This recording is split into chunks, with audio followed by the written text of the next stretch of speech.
On va parler des Jeux Olympiques. Ça y est, il y a un an. Il y avait les Jeux Olympiques de Paris qui ont débuté. La capitale prolonge la magie estivale avec un programme riche en émotions et en découvertes. Voici le programme. La vasque olympique reconduite. Depuis samedi 21 juin, la vasque éclairée s'élève chaque soir dans le ciel parisien et ce jusqu'au 14 septembre. Elle faisait initialement partie du concert de la Fête de la musique au Louvre, un symbole de paix inspiré de traditions antiques. Voilà ce que ChatGPT a écrit sur mes fiches.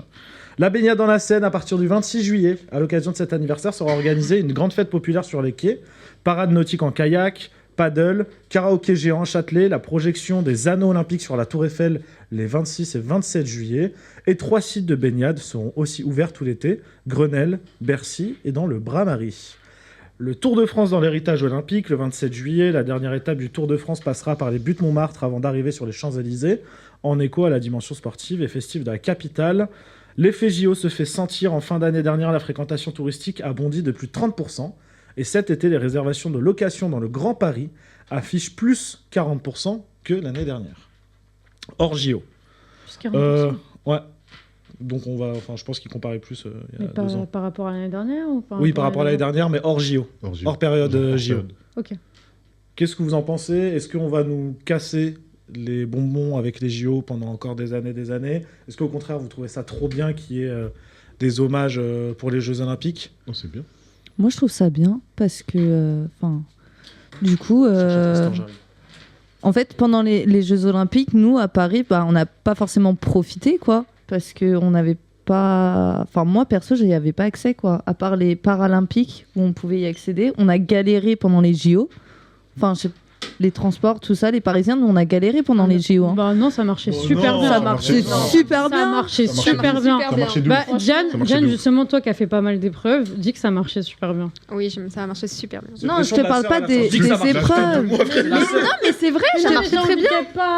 Non, mais je te parlais pas des épreuves, en fait. Je te parlais de la vie parisienne autour, tu vois, des JO.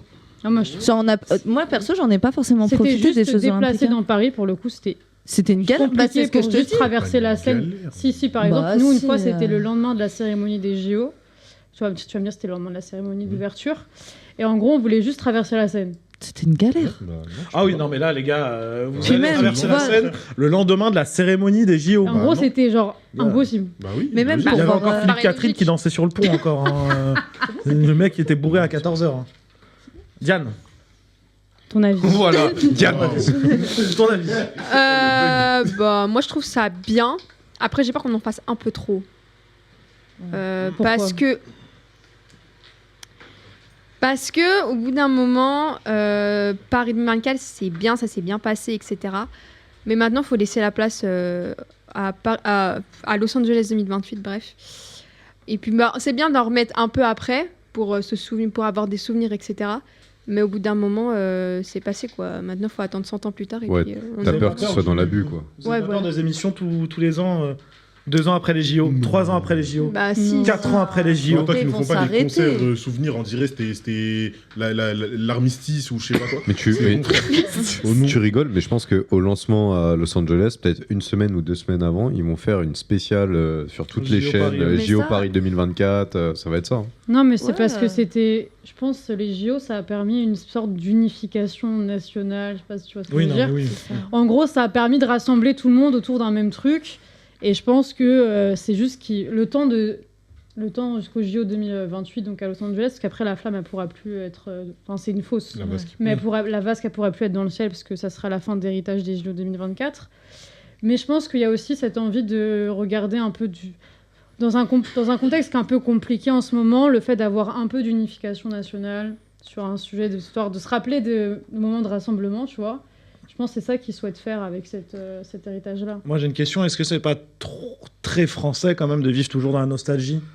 Là, on va vivre encore la nostalgie des JO pendant 4 ans. Non, je pense que ça va passer. Je pense que ça va se passer. Hein. Ouais, 94...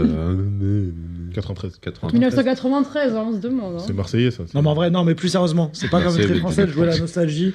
Là, tout l'été, on va pas entendre parler des JO. Il y a même un truc, genre, c'est pas sur le site des Jeux Olympiques, mais c'est un truc organisé par la mairie de Paris et tout. C'est célébrons les 1 an des Jeux Olympiques. Il y a vraiment tout un label Paris 2024. Parce que je Célébrons pense les 1 que an. ça a tellement bien marché qu'ils veulent refaire un truc. En vrai, y a pas Mais bon, besoin. ça marchera pas Y a autant. besoin. Organisons une Coupe du Monde maintenant. Bah, Si on veut ça, l'unification ou. Ils veulent saigner le buzz.